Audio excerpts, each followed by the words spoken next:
Buenas tardes. Vamos a continuar con este ciclo de conferencias organizado por el IDEL-FACA, Instituto de Estudios Legislativos de la Federación Argentina de Colegios de Abogados. Las conferencias son registradas y suben a la página del sistema YouTube y se puede consultar. En esta oportunidad abordamos el tema del arbitraje como instituto tratado en el Código Civil y Comercial del año 2014, que está a punto de entrar en vigencia. Abordará el tema el doctor Héctor Méndez, abogado platense desde hace décadas, infatigable, trabajador de apoyo a la Federación Argentina de Colegios de Abogados del IDEL, miembro actual de la Junta Ejecutiva del IDEL, de vicepresidente primero. Pertenece a la escuela de los procesalistas platenses que orientara en vida el doctor Morelli. Y hemos escuchado ya hace pocos días al doctor Benzonza. El doctor Méndez, además de ser criminalista de la abogacía infatigable, como ya he dicho, ha sido juez de la Corte de la Nación, juez de la Corte de la Provincia, es publicista, ha sido subsecretario de Seguridad de la Provincia de Buenos Aires, de Justicia, perdón, y además está decirlo que en esta, que es su casa, ha hecho un trabajo extraordinario en defensa de los congresos de abogados y en los temas que hacen especialmente el que aborda en este caso. Ha merecido dictámenes de IDEL y merecen el criterio de esos dictámenes ser ampliados porque ha sido principal en el Bueno, muchas gracias, buenas tardes a todos los colegas del país que nos pueden ver a través del sistema de videoconferencia. Nuevamente desde esta casa de la abogacía, nuestra casa, en la cual asistimos, colaboramos con todos los funcionarios y autoridades de hace más de 30 años, nos toca tratar un tema que hace al nuevo Código Civil y Comercial, que va a entrar en vigencia el 1 de agosto próximo. Ya estamos en postrimerías de su vigencia. En este caso, hemos sido convocados para hablar de un tema que nos apasiona, en el cual hace muchos años estamos trabajando, que es el arbitraje. Arbitraje que el nuevo código contempla en una forma absolutamente inédita y novedosa para el mundo jurídico como un contrato de arbitraje. En los artículos 1649 a 1665 hay un capítulo expreso, que es el capítulo 29, el contrato de arbitraje, dentro del libro tercero de los derechos personales y del título cuarto de los contratos en particular. De tal forma que el arbitraje ha dejado de ser un instrumento típicamente jurisdiccional y de juzgamiento, aunque privado por supuesto, para pasar a ser como institución un nuevo contrato, al igual que la compraventa, la locación y los demás contratos que están contemplados en este capítulo, en ese título del nuevo código. Obviamente ello nos causa alguna preocupación, fundamentalmente porque independientemente de la filosofía que nutre el nacimiento de esta nueva figura, obviamente distinta de la que venía manejando la materia, que venía imperando en materia de arbitraje, el proyecto tenía cierta coherencia, pero como consecuencia de las modificaciones introducidas por el Poder Ejecutivo, esta coherencia se perdió y esta reforma, este instrumento que se ha introducido en el Código Civil para intentar fomentar la utilización del arbitraje parecería que va a tener resultados absolutamente contrarios a los previstos, porque como consecuencia de esas reformas el arbitraje pasaría a ser un instrumento prácticamente inutilizable o inconveniente en su utilización.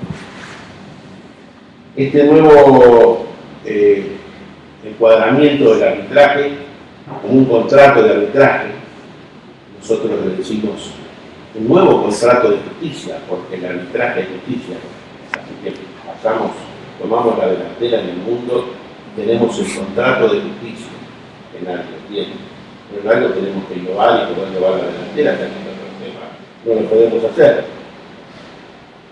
En este cambio copernicano, el arbitraje como institución deja de ser considerado como un proceso, esto es como una figura fundamentalmente objetiva y publicística, relacionada con la justicia, que aunque sea privada, no deja de serlo, para pasar a ser una figura sustancial y privatística. Esto es como un negocio patrimonial cualquiera, al igual que los demás que se contemplan en los otros contratos típicos. Lo que no es poca cosa.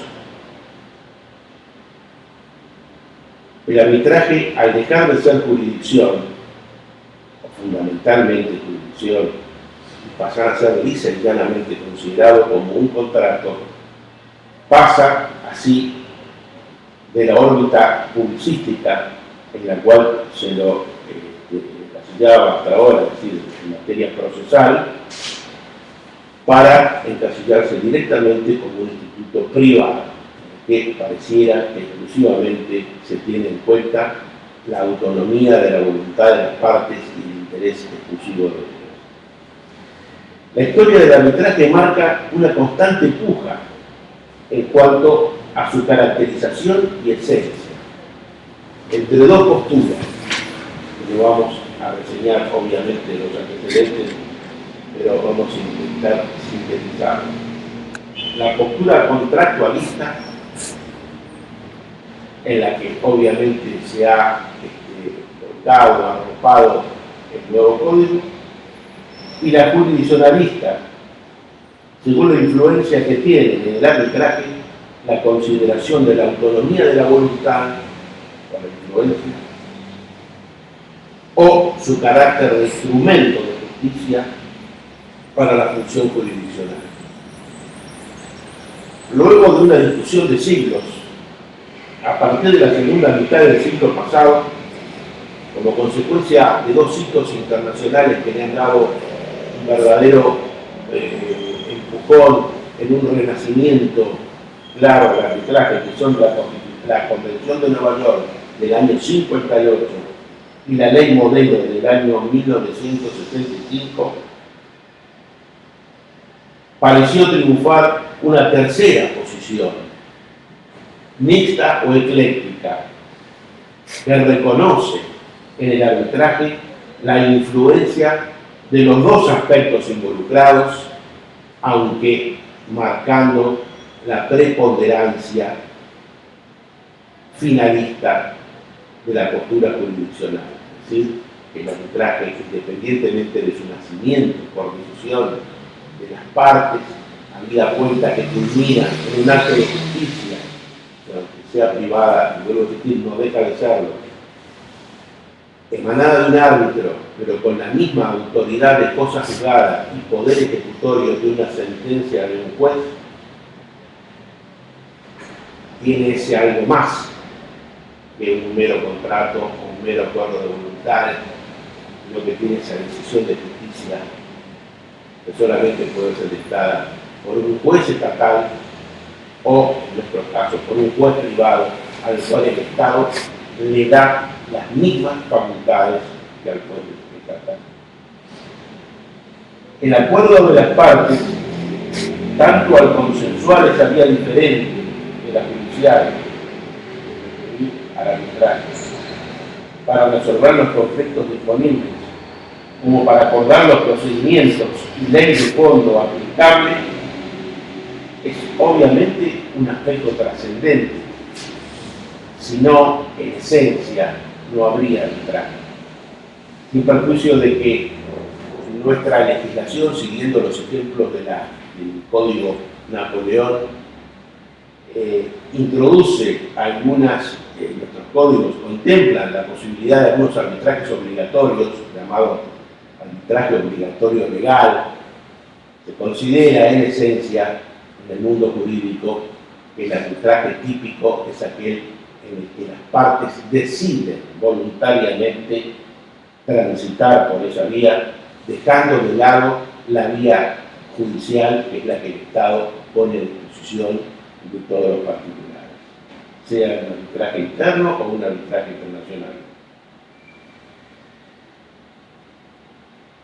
La otra postura, la de carácter jurisdiccional del arbitraje, se basa en que la decisión de los árbitros sea llamada sentencia arbitral o laudo, y como verdadero juez privado resuelve definitiva e independientemente del conflicto con autoridad de cosa juzgada, es un acto de justicia. Es decir, esa autonomía de la voluntad nos lleva a transitar por un procedimiento para resolución de conflictos que culmina en un acto típicamente jurisdiccional, como es una sentencia arbitral que se ejecuta por las mismas vías que una sentencia judicial. El nuevo Código Unificado realiza un trascendente e inédito cambio de criterio normativo, tomando partido, como dijimos, con una concepción fundamentalmente privatística de la justicia arbitral, que deja de ser considerada fundamentalmente como un proceso para pasar a ser un contrato típico. El contrato de justicia, según nuestra apreciación, como antes hemos dicho. La pregunta del millón es si la profunda reforma que plantea el nuevo código es correcta o no. Nosotros creemos decididamente que no. Militan para ellos diferentes razones que trataremos de exponer. El arbitraje como institución, según nuestra apreciación, no es una figura negociable, sino de justicia. Y así lo fue siempre, tal como lo reconoce la Constitución Nacional, aunque para resolver conflictos colectivos en el artículo 14. Es que el arbitraje, si bien tiene un origen convencional, como ya hemos dicho, no es ni puede ser, en nuestra apreciación, considerado como un contrato típico. Si bien tanto el artículo 1137 del Código Civil como el artículo 957 del nuevo Código Civil y Comercial, cuando definen al contrato, no lo diferencian de la convención, lo cierto es que ambos conceptos entrañan una relación de género a especie, con significados diferentes, aun cuando el uso común llame convenciones a los contratos, tal como expresaba la nota a aquel artículo en el Código de Vélez con cita de Brillo. Todo pareciera indicar, en nuestra modesta apreciación, que como señalan López de Zavalía y Güeres, el espacio de las convenciones queda reducido a los actos jurídicos bilaterales no patrimoniales o extrapatrimoniales, en el cual podría y debería ser encasillado el acto inicial del acuerdo o convención arbitral. Por ello, bajo el Código de Vélez, no se han considerado, por ejemplo, contratos a los actos jurídicos bilaterales cuyo objeto inmediato no es patrimonial, como lo establece el artículo 1169 del Código Civil. Principio que parece mantener el nuevo Código cuando define el contrato como un acto jurídico por el cual se crean, regulan modifican, transfieren o extinguen relaciones jurídicas patrimoniales, artículo 957, o cuando se preocupan en calificar como convenciones matrimoniales y no como contratos a los acuerdos relacionados con aspectos patrimoniales del matrimonio, o como pactos de convivencia a los acuerdos relacionados con las uniones convivenciales, aunque tengan un objeto patrimonial directo. Todo pareciera indicar entonces que el arbitraje, aún desde su origen, si bien ha sido considerado siempre como partícipe, formando parte de una postura de tipo contractualista, sería en realidad una convención y no un contrato típico.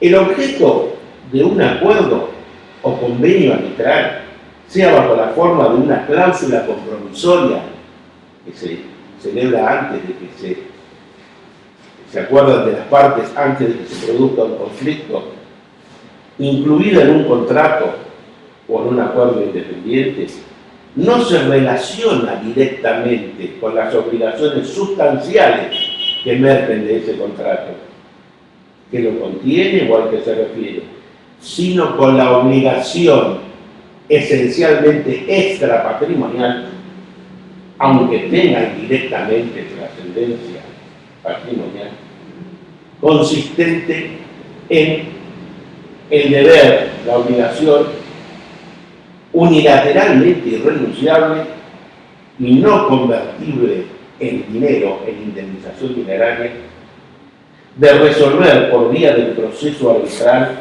esto es en forma privada, cualquier controversia o conflicto que suscite entre las partes, derivada de una relación contractual o extracontractual. Entonces pareciera ser que un contrato obviamente tiene dos tipos de obligaciones, algunas primeras sustanciales, que son las que emergen de las cláusulas esenciales propias del mismo, y otra diferente o extrapatrimonial, como sería la obligación de someterse a un tribunal arbitral en caso de conflicto, que no deben ser confundidas, y que la legislación en materia de arbitraje, en la historia del arbitraje, nunca ha confundido. Es que el contrato y el convenio arbitral emanan de declaraciones de voluntad diferentes. Las del primero, del contrato, pretenden regular relaciones jurídicas patrimoniales entre las partes. Las del segundo tienen por exclusivo objeto desplazar la jurisdicción judicial a favor de la arbitral para o en caso de conflicto de intereses a los efectos de su resolución definitiva en la órbita privada o no estatal. En suma, su único y exclusivo objeto es incidir o actuar en el ámbito procesal como instrumento previo y necesario a esa decisión privada pero jurisdiccional. Además también tiene un objeto que es de aplicación eventual, no inmediata. Esa aplicación eventual queda supeditada al supuesto de existencia de un conflicto, de forma tal que la obligación de someterse a arbitraje no se constituye, no nace, está supeditada a la condición de que se produzca un conflicto, mientras que todas las demás obligaciones sustanciales del contrato tienen operatividad y actividad inmediata. En suma, el arbitraje no emerge de las obligaciones de las partes en materia sustancial relacionadas con el negocio de que se trate, sino tan solo de él emergen obligaciones de hacer relacionadas con la forma de tutelar jurídicamente esos derechos sustanciales cuando se plantee una situación de conflicto. Es el conflicto entre las partes, entonces, el que gatilla y hace tornar operativo el arbitraje. Mientras los contratos pueden resolverse unilateralmente por incumplimiento e indemnizándose los perjuicios que cause ese incumplimiento, Los convenios arbitrales tienen operatividad inmediata y no pueden ser rescindidos unilateralmente. Esa es la característica esencial del acuerdo o convenio arbitral, porque importan una prórroga de jurisdicción unilateralmente irrevocable por una de las partes. De un contrato puede emerger un título ejecutivo, por ejemplo, que trae aparejada ejecución, como lo establece el artículo 527 del Código, pero de un acuerdo arbitral solamente puede derivar un título ejecutorio, que es el laudo o sentencia arbitral, que requiere el previo tránsito por un proceso o procedimiento cuya naturaleza, independientemente de la influencia que en el mismo y del poder de las facultades impositivas que tienen las partes, es esencialmente jurisdiccional. Es por ello que constituye una característica esencial de los acuerdos o convenios arbitrales su autonomía e independencia con relación a las demás estipulaciones del contrato principal que lo contiene o al que se vinculan o relacionan.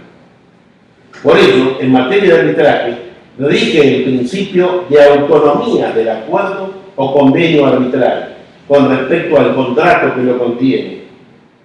Así, la decisión del tribunal arbitral de declarar la nulidad del contrato no entrañará ipso iure la de la cláusula compromisoria que mantendrá su validez para seguir determinando la obligatoriedad de la jurisdicción arbitral. Así lo establece en forma expresa el artículo 16 de la ley modelo y lo contempla también el artículo 1653 del nuevo Código. Lo cual por sí solo nos está indicando, como otro elemento más, que ese acuerdo o convenio es algo diferente del contrato que lo contiene o al que se referencia, y fundamentalmente al de las obligaciones que emergen del mismo. Ello así, por cuanto unas son sustanciales, reitero, y las otras adjetivas o procesales. Relacionado con esa autonomía, pero también con ese algo más que consiste en el ejercicio de facultades jurisdiccionales, es reconocido como esencial en materia de arbitraje que solo el tribunal arbitral puede decidir sobre su propia competencia, incluso sobre las excepciones relativas a la existencia o validez del acuerdo de arbitraje, atributo que solo tiene quien ejerce facultades jurisdiccionales.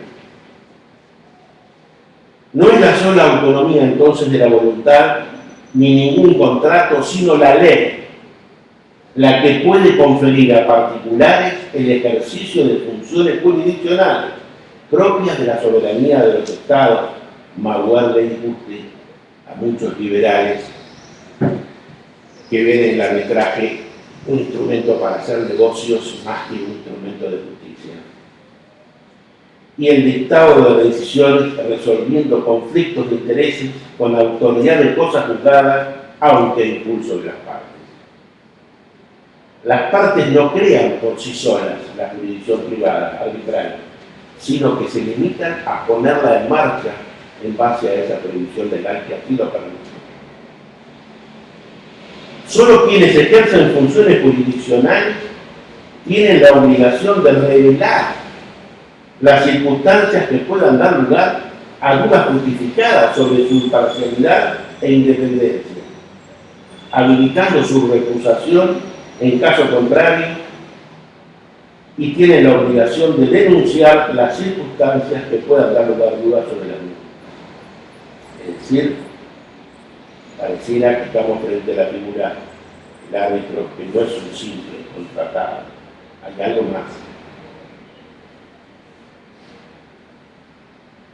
Por ello, solo quienes ejercen funciones jurisdiccionales, si no dejan, si no se hacen a un costado cuando encuentran algunas circunstancias que puedan afectar su independencia o imparcialidad, pueden ser recusados. adviértase que la independencia o imparcialidad de los árbitros es algo todavía más importante o gravitante aún que la de los jueces. ¿Por qué los árbitros, fundamentalmente, son designados por las partes? Y ahí está el pie de la cuestión.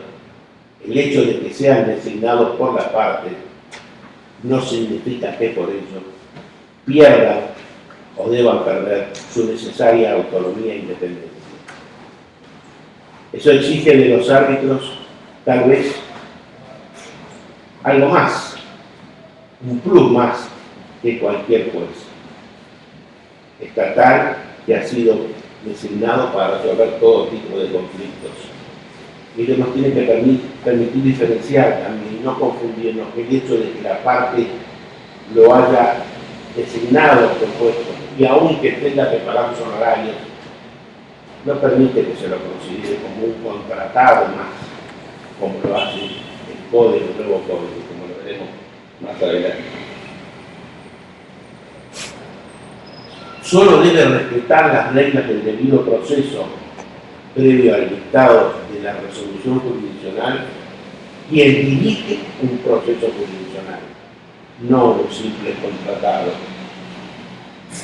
Solo quienes ejercen funciones jurisdiccionales pueden pedir la asistencia de los tribunales judiciales para las prácticas de las pruebas mediante la utilización de la fuerza pública, porque sabemos que el Estado mantiene y reserva el monopolio del ejercicio de la fuerza. Pero no cualquiera puede pedírsela. Quien se la pide es alguien que ejerce funciones jurisdiccionales, un árbitro. Solo quienes ejercen funciones jurisdiccionales pueden dictar finalmente una sentencia arbitral o laudo vinculante con la misma autoridad de cosa juzgada material y efectos que la sentencia de un juez estatal, ejecutable en la órbita nacional por el mismo mecanismo de ejecución de sentencia, tal como lo prevé el artículo 35.1 de la Ley Modelo y el artículo 499 del Código Procesal Civil y Comercial, e internacionalmente previo reconocimiento y orden de ejecución por la misma autoridad del país donde se requiere el mismo, donde se requiere la ejecución.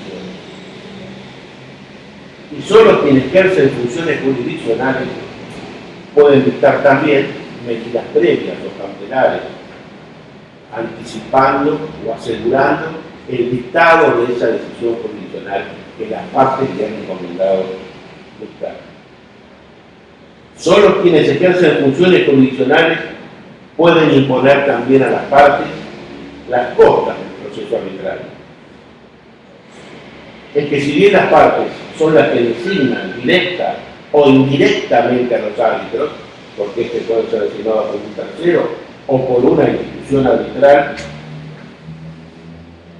y por tratarse de una justicia privada autofinanciable, tienen que hacerse cargo del pago de sus honorarios, en su caso, si resultan perdedores, pudiendo convenirlos con los mismos, aún considerando que esa relación convencional sea de tipo o contractual, por las razones antes expuestas, no puede considerarse que se debe con ellos un contrato, un típico contrato, como lo establece el artículo 1662 del Código Civil, toda vez que no será parte, sino un tercero que deberá mantener inexcusablemente, como vimos, obligaciones de imparcialidad e independencia que no son propias de un típico contratado. ¿Cuál ha sido la postura de la Corte de la Nación?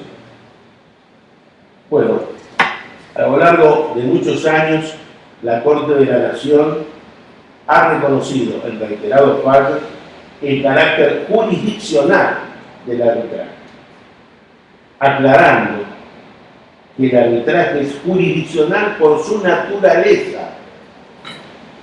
Sentencia del 11-11 del 97 y rey, yacimientos petrolíferos fiscales, sobre el tribunal arbitral que está registrado en el fallo 320-2329, por su función y por la especial eficacia res judicata, cosa juzgada material, que el derecho otorga a sus efectos, reconociendo la sentencia arbitral firme como título ejecutorio, como vimos, con la misma naturaleza y efectos de una sentencia judicial y ejecutable, como también vimos, con el mismo proceso de ejecución de sentencia. Todo ello sin perjuicio de reconocer, dijo la Corte, su origen contractual, que no por ello permite confundir y otorgarle carácter contractual a su funcionamiento, esencia y fundamentalmente a sus efectos, como procedimiento de solución de controversia. Esto lo dijo más recientemente la Corte en Roca contra Consultara, fallo 322-1100. Esto es, su origen contractual no modifica entonces su naturaleza, función y eficacia jurisdiccional. De forma tal que para la Corte la cuestión es clara. La naturaleza es mixta, pero con una preponderante función jurisdiccional.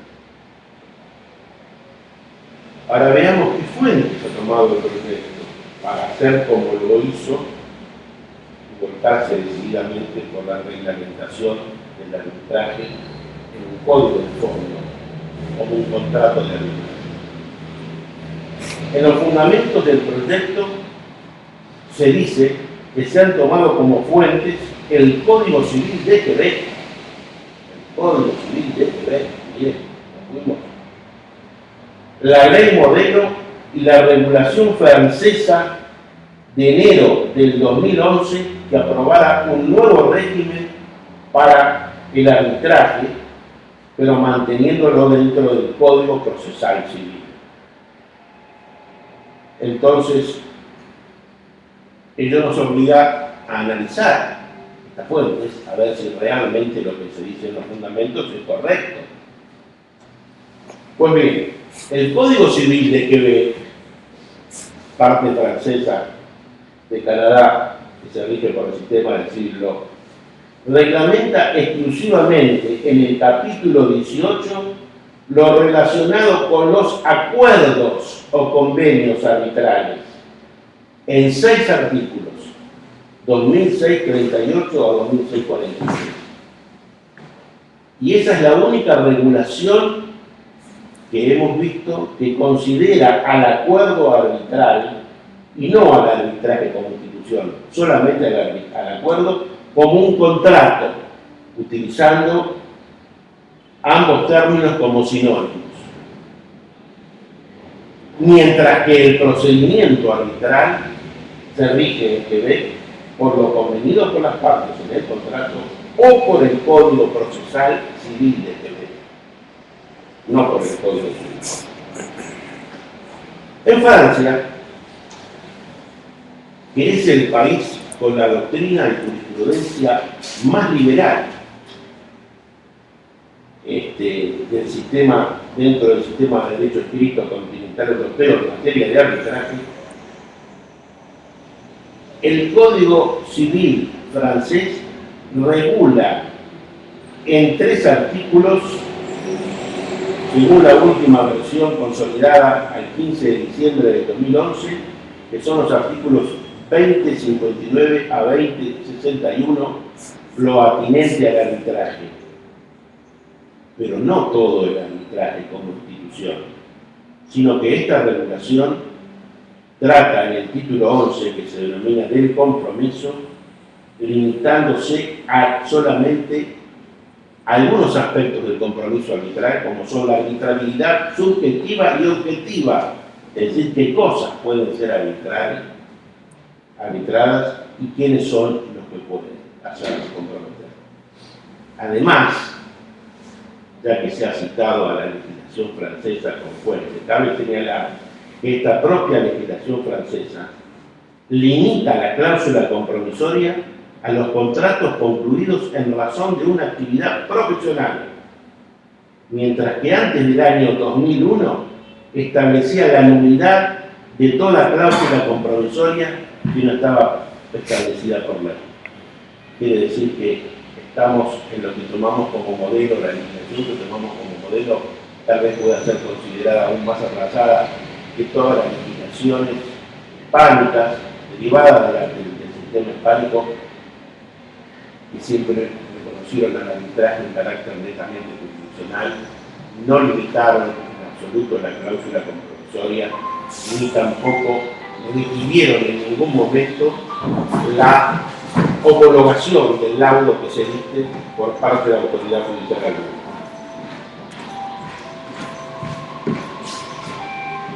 Tan solo México es el antecedente de un país federal que regula en un código de fondo, artículos 1415 a 1463 del Código de Comercio, el arbitraje en general.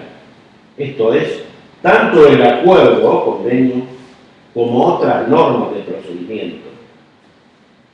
Pero ello obedece a las especiales y complejas particularidades de su sistema constitucional de reparto de atribuciones, que permite conferirle especiales facultades reguladoras de los medios alternativos de resolución de conflicto a la autoridad legislativa nacional y no local, como en el caso. En orden a la concurrencia de competencias entre el Estado y la Federación, puede señalarse que en México la materia civil se encuentra reservada a los Estados y solo por excepción es de competencia federal, cuando se afecta alguna materia de esa naturaleza o a la Federación misma en su carácter de persona moral, sujeta a normas de derecho privado. Consecuencia del respeto del principio de unidad del mercado, las cuestiones mercantiles quedan dentro de la competencia legislativa de la Federación. Por ello el arbitraje encuentra regulación dentro del Código Comercial y del Código de Fondo. Aspecto, circunstancia que no puede compararse en absoluto con un país como un régimen federal en la forma que está estructurado. Pero si esto fuera poco, es decir, si la demostración de que las fuentes que se dicen que darían lugar a la que tenemos nosotros fuera cierta, ninguno de los convenios internacionales en materia de arbitraje suscritos por nuestro país, que gozan hoy de jerarquía constitucional, por el artículo 75, inciso 22, consideran al arbitraje como institución, como un contrato, como lo pretende alguna doctrina defensora del contrato de arbitraje. Tan solo referencian genéricamente como un acuerdo a la cláusula compromisoria y al compromiso arbitral, es decir, como aspectos de naturaleza fondal que podrían ser regulados en una ley de fondo. Artículos 213, 41b, 425 de la Convención de Nueva York y artículos 1, 3 y 2, 4, 7, 1, 7, 2, 8, 1, 8, 2, 9 y siguientes concordantes de la ley modelo. Mientras que la parte procedimental del arbitraje son considerados siempre como un procedimiento de arbitraje o como actuaciones arbitrales, no como aspectos contractuales libremente diseñados por las partes. Conclusión.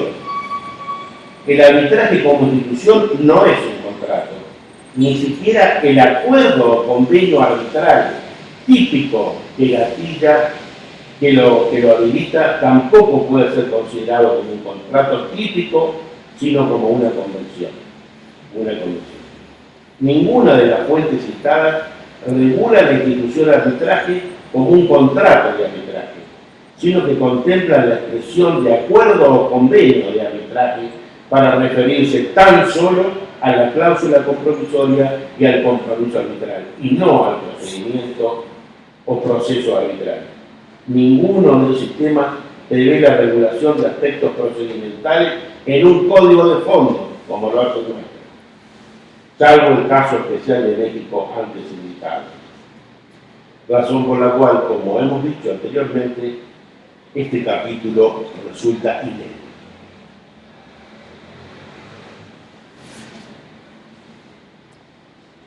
Ahora se nos plantea también dentro de las preguntas del millón qué pasa con la constitucionalidad de esta nueva regulación, en nuestro particular sistema constitucional. Sabemos todos que es un principio no discutido que el dictado de normas procesales es una facultad no delegada por las provincias a la nación. Así lo establecen los artículos, lo establecían los artículos 5, 67, inciso 11 y 104 de la Constitución de 1853, reformada en 1860. Y así lo establecen actualmente similares artículos 5, 75, inciso 12, 121 de la Constitución de los 24. El artículo 67, inciso 11 de la Constitución de 1853, en lo que hace a las atribuciones del Congreso de la Nación, establecía la de dictar los códigos civil, comercial, penal, de minería y del trabajo y seguridad social, correspondiendo su aplicación a los tribunales federales o provinciales según que las cosas o las personas cayeren bajo su respectiva jurisdicción. Constitución de 1853, artículo 67, inciso 11, que es el actual 75, inciso 12 de la Constitución de 93. El trabajo y seguridad social se introduce en el Cuando la provincia de Buenos Aires fue vencida en la batalla de Cepeda y se celebró el Pacto de San José de Flores, decidiéndose su incorporación a la Federación, se debió celebrar una convención reformadora provincial de la Constitución Nacional que se hizo antes de mediados de 1860 y que analizó la Constitución de 1853 proponiendo las reformas que considera convenientes a fin de facilitar su definitiva incorporación a la Confederación. Entre otras reformas, la Convención Provincial aconsejó la incorporación al artículo 67, inciso 11, de ese agregado en punto a las facultades del Congreso de la Nación para dictar los códigos de fondo. ¿Cuál es el agregado? Estableciendo claramente de que las facultades de dictar los códigos civil, comercial, penal, de minería, ¿no?, sería sin que tales códigos alteren las jurisdicciones locales. Sin que tales códigos alteren las jurisdicciones locales.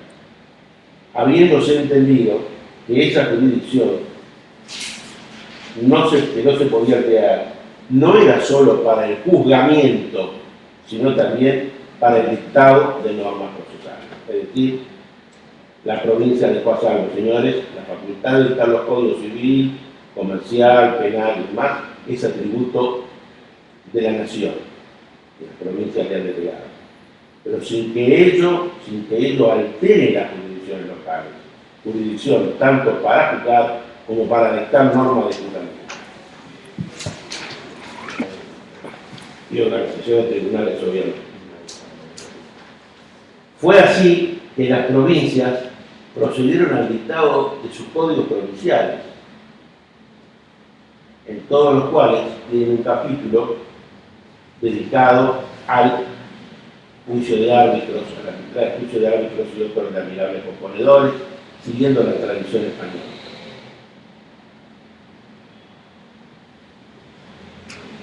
Pero ¿qué pasó? La Corte Suprema de Justicia de la Nación, sin perjuicio de lo anterior, fue admitiendo diversos supuestos de excepción y limitados, en lo que se habilitó la regulación por parte de la Nación de cuestiones procesales, cuando considerase necesario establecer formalidades especiales para el ejercicio de determinados derechos de fondo consagrados por los códigos fundamentales que le incumbe sancionar. En suma, la Corte ha reconocido que las facultades de las provincias en el dictado de normas procesales no es absoluta, habiéndose admitido por excepción facultades del Congreso Nacional para dictarlas. Pero ¿cuándo? Esos supuestos limitados y restringidos, que no desnaturalicen el principio general de la facultad no delegada y mantenida por las provincias. Así, la Corte de la Nación ha admitido la regulación por parte del Congreso Nacional cuando se considerase pertinente establecer ciertos recaudos de esa índole a fin de asegurar la efectividad de las instituciones reguladas. Es decir, cuando el Congreso considera de que es necesario para asegurar la efectividad de la institución establecer determinadas normas o reglas procesales, o cuando es necesario para asegurar la eficacia de los derechos consagrados en los códigos de fondo o en las leyes comunes. Hay infinidad de fallos que así lo establecen. También cuando en forma expresa le hayan sido conferidas o cuando resulten consecuencia forzosa de sus facultades constitucionales. Tendió en todos los casos a preservar el aseguramiento entonces tanto de la efectividad de las instituciones como de la eficacia de los derechos consagrados, cuando esa regulación procesal excepcional sea una consecuencia forzosa de las facultades constitucionales para arreglar materia de fondo, cuando se entendiese que eso es esencial para asegurar la vigencia de esas instituciones de fondo. Así, por ejemplo, se lo ha reconocido fundamentalmente cuando se trata de la admisibilidad de determinados medios de prueba. En el código, por ejemplo, en el código de Vélez estaban mencionados en muchos institutos cómo debían ser probados. También estableciendo, por ejemplo, el fuero de atracción en determinados tipos de asuntos, cuya sanción no podía dejarse supeditada a cada una de las provincias sin riesgo de naturalizar instituciones propias del denominado derecho sustancial nacional, como por ejemplo el sucesorio. Siempre se trató de medidas de carácter excepcional que obedecen única y exclusivamente, permítase la existencia, a asegurar la efectividad del ejercicio de los derechos sustanciales regulados en los códigos de fondo, como sucediera también con las leyes de locaciones, que han contenido normas sobre el desalojo, o con el proceso de usucapión, regulado por la ley 11.459, o con determinados aspectos de bien de familia, por ejemplo, el horario máximo en los sucesorios, o disposiciones procesales que contiene la ley de sociedades, artículo 15, por ejemplo, en materia de sociedades, o la ley de concursos, entre otros ejemplos. Puede ser el arbitraje en la forma que ha sido regulado por el Código Procesal, considerarse comprendido dentro de esos supuestos de excepción. Nosotros particularmente consideramos que no, la forma como lo ha hecho el Código. Creemos que una regulación prácticamente integral del Instituto del Arbitraje, como lo hace el capítulo 29, se encuentra notoriamente fuera de esos casos excepcionales, porque es una herramienta de juzgamiento y la regulación de una función jurisdiccional, tal como ha sido pacíficamente reconocido por la legislación, jurisprudencia y doctrina mayoritaria argentina desde los orígenes de nuestras instituciones, ese tributo local. Por ello, ha anticipado algún autor que ha comentado ya la reforma uruguaya, en un país federal como el nuestro, donde la legislación de procedimiento no ha sido delegada al Congreso Nacional, la catalogación del arbitraje como un contrato y su regulación en el Código Civil y Comercial está llamado a crear al menos inconsistencias y tensiones con las provincias. Tratando de ser contemplativo con esta reforma, podría señalarse que solo escaparía a esta objeción constitucional lo relacionado con la regulación del acuerdo o convención de arbitraje, mediante lo cual las partes expresan su voluntad de resolver determinados conflictos por esa vía, en lo que hace a la arbitrariedad objetiva y a su forma, comprendida en los 3 primeros artículos del Código, esto es, artículos 1649, 50 y 51, y además esos aspectos están contemplados en los códigos procesales, pero no más allá. Aspecto del primero, por ejemplo, habitabilidad objetiva, que se encuentra contemplado en el 736 y 737 del Código. Y además, con revisión al Código de forma. Y el segundo, la forma en que puede ser adecuado y actualizado en la norma procesal local, como lo hace el Código de Río Negro. Es decir, el otro aspecto, el de la forma, puede ser perfectamente, ha sido legislado por los códigos, y si es necesario actualizar esa regulación, permitiendo otras formas modernas para poder convenir o acotar el arbitraje, lo puede hacer como bien lo ha hecho Río Negro. Es el caso señalar que si bien la mayoría de las legislaciones procesales vigentes, todas, casi todas, en nuestro país, mantiene una regulación inadecuada y anticuada del arbitraje, hay casos, un caso excepcional como Río Negro, en que en forma reciente ha modificado su código, que en el año 2007, el Código Procesal, que tenía una estructura similar al Código Procesal de la Nación, y en el libro sexto dedicado al arbitraje, contiene una regulación moderna y adecuada, perfectamente compatible con la ley modelo y con las modernas concepciones en materia de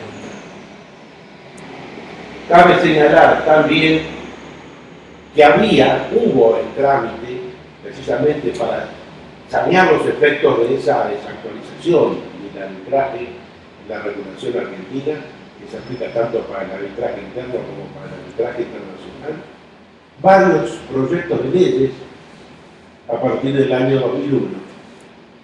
Los últimos 2 fueron del año 2011, uno de ellos elaborado por la Comisión de Arbitraje de esta federación, que tuvieron estado parlamentario, y otro por la UIA, asesores de la UIA, que contaba con apoyo del PRO. Estos 2 proyectos quedaron congelados, no perdieron estado parlamentario en el año 2011, cuando se tuvo conocimiento de la existencia de un anteproyecto de reforma del Código en el cual se trataba el arbitraje, y por eso quedaron ahí congelados.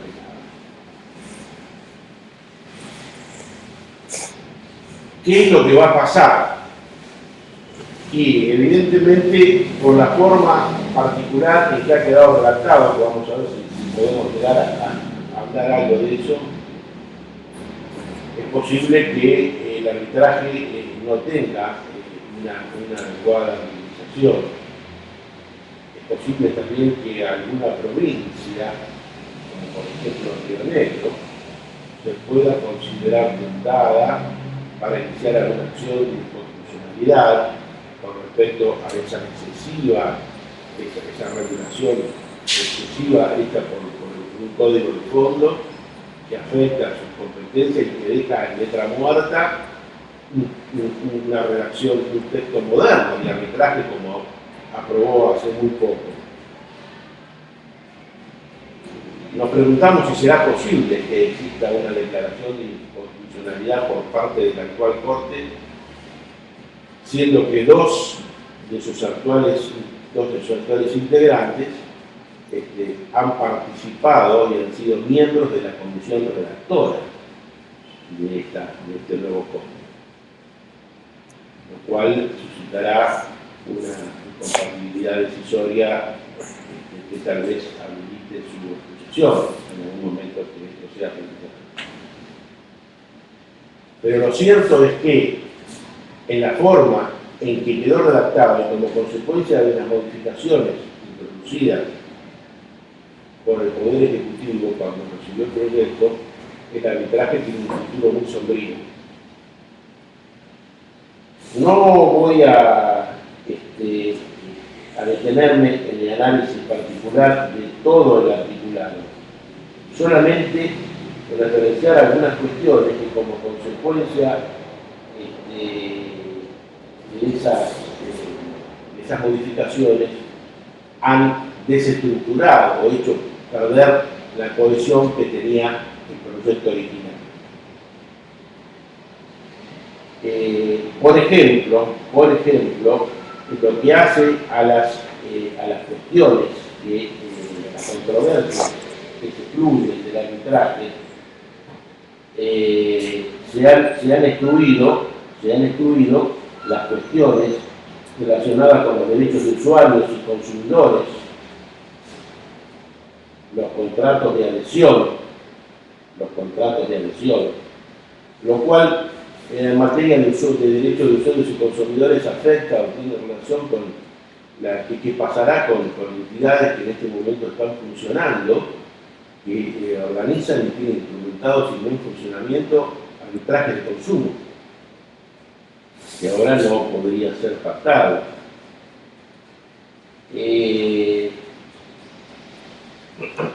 También se le introdujo un agregado estableciendo que las disposiciones de este código relativas al contrato de arbitraje no son aplicables a las controversias en las que sea parte del Estado nacional o local, una agregada al artículo 1651, con lo cual no sé cómo va a ser el Estado cuando actúa. Ustedes saben que el Estado puede actuar como persona de derecho público, como persona de derecho privado, y la jurisprudencia ha admitido que el Estado, cuando contrata, actuando como persona de derecho privado, puede comprometer en árbitros. Bueno, ahora no podría hacerlo. Es decir, que el Estado argentino se vería imposibilitado de intervenir en contrataciones internacionales, de compra de mercaderías, insumos, remedios o lo que sea, en todas las cuales se incluye en forma expresa en materia internacional la presencia, la intervención de un tribunal arbitral. Se pacta la cláusula compromisoria de un tribunal arbitral institucional internacional. La Argentina no podría entonces intervenir más en el Estado en la órbita del comercio internacional. Hay otros aspectos que son importantes, como por ejemplo lo relacionado con las medidas cautelares y la revisión de los laudos arbitrales. Bueno, muy bien. Nos queda poco tiempo, me dice acá el videojuego. Se le introdujo un articulito en materia de medidas cautelares, y en el Código contempla el listado de medidas cautelares, que si bien no estaba en forma expresa contemplado en el Código Procesal, se lo admitía en forma unánime por la jurisprudencia, pero se le hizo un agregado que estas medidas cautelares pueden ser recurridas cuando se violen derechos constitucionales o sean irrazonables. Una pauta genérica. Tampoco dice cómo pueden ser recurridas, así que saben ustedes que por esencia del arbitraje las diligencias en las medidas preliminares no son susceptibles de ser recurridas, las resoluciones preliminares, interlocutorias. ¿Por qué? Porque si no se paralizaría el proceso arbitral definitivamente. Acá se permite el recurso judicial y por una causal excesivamente abierta como el de responsabilidad. Y después se introdujo en el artículo 1656 la posibilidad de la revisión de los laudos arbitrales, con lo cual, a nuestro modo de ver, se estableció la partida de función del arbitraje en nuestro país. Se agregó un articulito estableciendo que los laudos, un párrafo final, al 1656, estableciendo que los laudos arbitrales que se rigen en el marco de las disposiciones de este capítulo pueden ser revisados ante la justicia competente por la materia y territorio cuando se invoquen causales de nulidad total o parcial conforme las disposiciones del presente código. Es decir, está bien, recurso de anulación judicial. En nuestra legislación saben ustedes que se admite, y en el mundo hasta ahora, el principio general admitido, que el arbitraje solamente puede ser recurrido judicialmente por vía del recurso de anulación para determinadas causales, cuando se han violado fundamentalmente normas de procedimiento como es el debido proceso o se afecta el orden público. Pero acá, los que redactaron esto, ¿no?, se limitaron a transcribir las mismas disposiciones que tienen todos los códigos para el recurso de anulación, estas causales específicas, sino que pusieron que se aplicarán las causales de nulidad total o parcial establecidas en el presente código, que no tiene nada que ver. El código habla sobre nulidades de actos jurídicos, y acá son nulidades procesales específicas de la ley. Y además se agregó otra, que es la que le pone la partida de función definitiva. En el contrato de arbitraje no se puede renunciar a la impugnación judicial del laudo definitivo que fuere contrario al ordenamiento jurídico. Nuestra actual legislación posibilita la renuncia al recurso de apelación. Las legislaciones mundiales directamente no lo contemplan, si no permiten hacer reserva del recurso de apelación, porque no es admisible, solamente de anulación.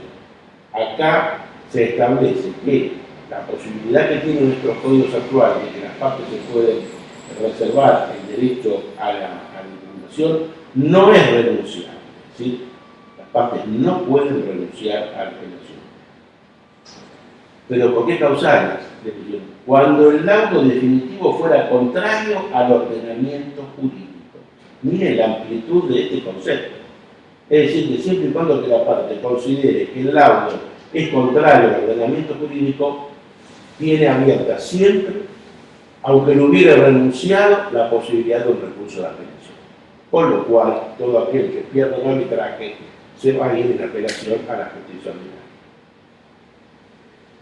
Bueno, he querido darles un pantallazo de lo más importante de este proyecto. Hay muchos aspectos más que son trascendentes, pero que demuestran el apresuramiento con que se ha manejado el dictado de este verdadero código expreso. Tal es así que en un primer proyecto no se habían dado cuenta del tema y habían encomendado la redacción o la actualización de la cuestión del arbitraje a dos manos distintas, a dos sectores profesionales distintos, de forma tal que había dos regulaciones, una que era esta y otra que estaba más adelante, junto con las modificaciones a la ley de sociedades, se introducían otras modificaciones al régimen de arbitraje. Cuando alguien que está acá presente le advirtió a alguno de los autores del proyecto de que, pero mire, hay dos, no puede ser, como se dieron cuenta que había dos regulaciones disímiles, entonces suprimieron la segunda regulación que estaba dentro de la parte de modificación de la ley de sociedades y dejaron esta otra. Pero olvidaron sacar de los fundamentos generales de la ley que está expreso, que se dice: se prevén también en materia de sociedades normas expresas para el arbitraje y demás. Eso quedó. Suprimieron el capítulo íntegro por de los fundamentos. Evidentemente se ha dado la posibilidad a quienes intervinieron en esto de regular algún aspecto del arbitraje, y quien tuvo el uso de la lapicera fue más allá y reguló prácticamente un inédito arbitraje regulado en una ley. Bueno, eso es todo lo que puedo decir. Quedo ahora, no sé si algunos de los colegas están acá presentes. Mi amigo.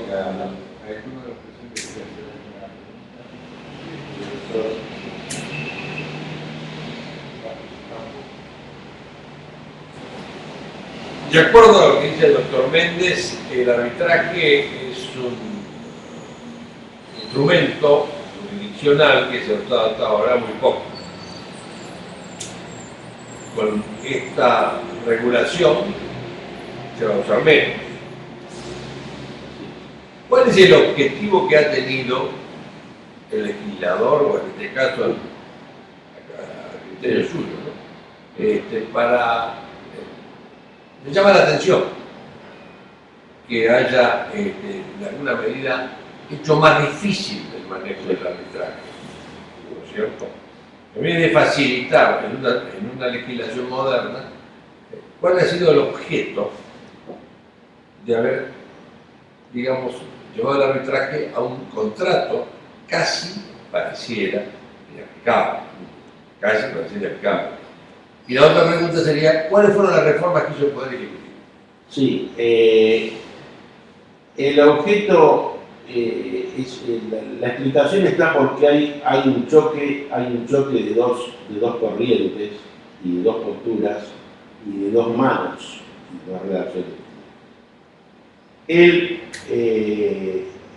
proyecto originario, si bien desde mi punto de vista parte de una filosofía absolutamente equivocada, o al menos también a lo mejor trasladando los conceptos del arbitraje comercial internacional, los modernos y actuales conceptos del arbitraje comercial internacional, no por todo compartido, de una excesiva liberalidad y de una exclusiva vigencia de la autonomía de la voluntad y la regulación del instituto, chocó cuando llegó al análisis del Poder Ejecutivo con una visión absolutamente contraria por parte de las autoridades, que tal vez como consecuencia de la experiencia del CIARI ha tomado una especie de aversión por el arbitraje, sin advertir que una cosa es el arbitraje CIARI, muy especial, el arbitraje de inversión de CIARI, otra cosa es el arbitraje comercial internacional y otra cosa es el arbitraje. Y las principales modificaciones que se le introdujeron son las que yo antes señalé, es decir, la exclusión del arbitraje en determinadas materias, fundamentalmente en los contratos de consumidores, en los que interviene el Estado con una de las partes, y después la posibilidad de los recursos, tanto en materia cautelar como fundamentalmente contra la sentencia definitiva. Esto para mí, esa introducción que se le hizo, fue siguiendo los lineamientos del caso Cartelone. Saben ustedes que la Corte, que tuvo un acompañamiento siempre muy firme al arbitraje, el apoyo al arbitraje en toda su historia, pareció quebrar esa línea que traía en el caso Cartelone del año 2004, donde estableció, dejando de lado su firme criterio al respecto, que decía que quien conviene un arbitraje acuerda excluirlo del control judicial en todas las instancias, es decir, que incluye solamente un árbitro y no la justicia, salvo los supuestos de recurso a anulación que antes mencioné, muy excepcionales, y en Cartelone, tal vez abriendo la puerta, me parece a mí, para lo que podría ser la llegada de los primeros laudos arbitrales en contra de CIARI que quisiera ser ejecutado, se abrió la puerta diciendo de que los laudos podían ser recurridos cuando resultaran manifiestamente irracionales o arbitrarios y violaran el orden público. Por lo cual, estableciendo causales de excesiva amplitud, abrió la vía directamente a la posibilidad de interponer recursos de apelación, y que después algunos tribunales ya fueron tomando ese criterio, y aunque no estuviera previsto, admitía la posibilidad de recurso a la apelación cuando se considerara que el fallo es irrazonable. Tema que yo he discutido, inclusive con algunos profesores, que dicen, bueno, yo voy al arbitrar pensando que se me dicta un fallo razonable, pero si ese fallo es manifiestamente irrazonable, tengo derecho a que una autoridad judicial me lo controle. Lo que pasa es que la cuestión del análisis de la causal de la razonabilidad o no, o del orden público, son de semejante amplitud que va a hacer que a través de esa vía se abra una posibilidad recursiva amplia de todos los arbitrajes.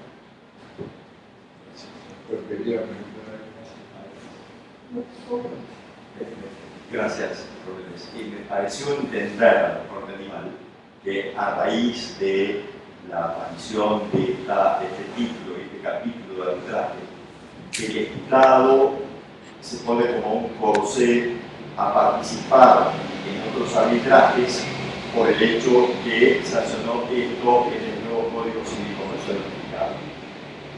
La Iglesia Católica, por el estatus que tiene, por equivalencia, también estaría encorsetada y sin una entidad. La Iglesia Católica quiere firmar un contrato y en lugar de recurrir a los tribunales ordinarios quiere poner una cláusula arbitral. ¿La Iglesia Católica podría incluir una cláusula arbitral o queda también excluida por el mismo argumento que usted acaba de dar? Yo pienso que dada la excesiva amplitud que se le ha dado al término, estaría en principio estaría excluido. Y se considera que la Iglesia está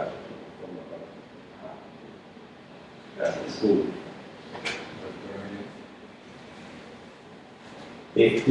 No obstante lo cual, pienso de que el tema va a ser analizado, tiene que ser forzosamente revisado, y esto no afecta a que, pienso yo, las provincias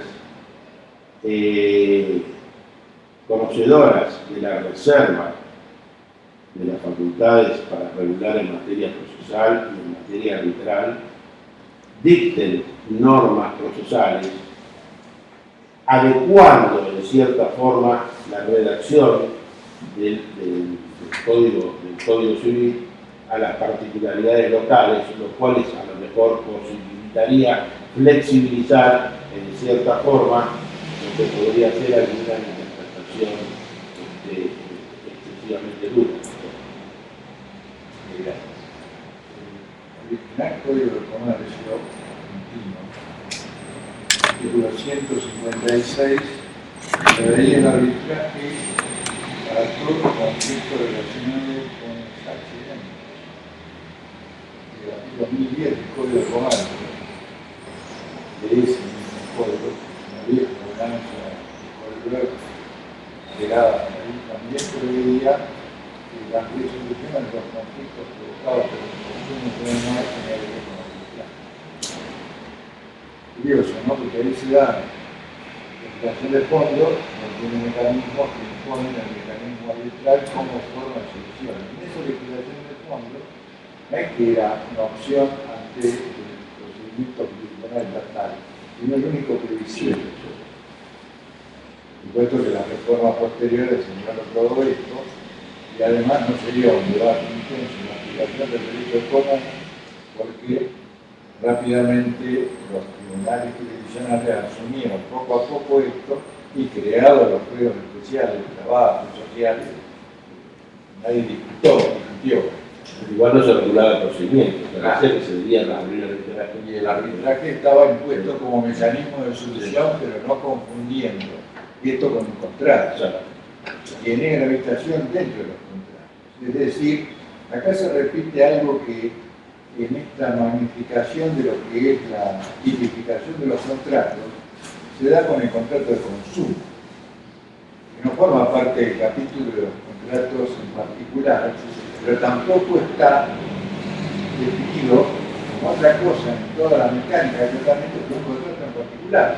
Es el capítulo anterior, el último de los contratos en general.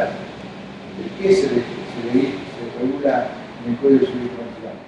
Estrictamente de la relación de consumo tangencialmente. Todo se refiere al contrato.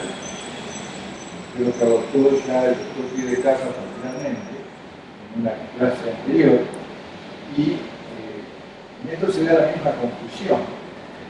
Lo que planteaba el doctor Pie de Casa fuera de la clase, me dieron un caso típico en que dos partes se sentaran a discutir un contrato de consumo. No existe solamente en la mente del legislador. Siempre habrá un contrato de referencia que determina la existencia de cláusulas especiales o situaciones a regular propias de la relación de consumo. Y acá pasa lo mismo. En un contrato se le ha dado la entidad de contrato típico a algo que no es esencialmente un contrato. Puede ser una cláusula determinada en un contrato de referencia, una compraventa, un leasing, una locación, una operación internacional.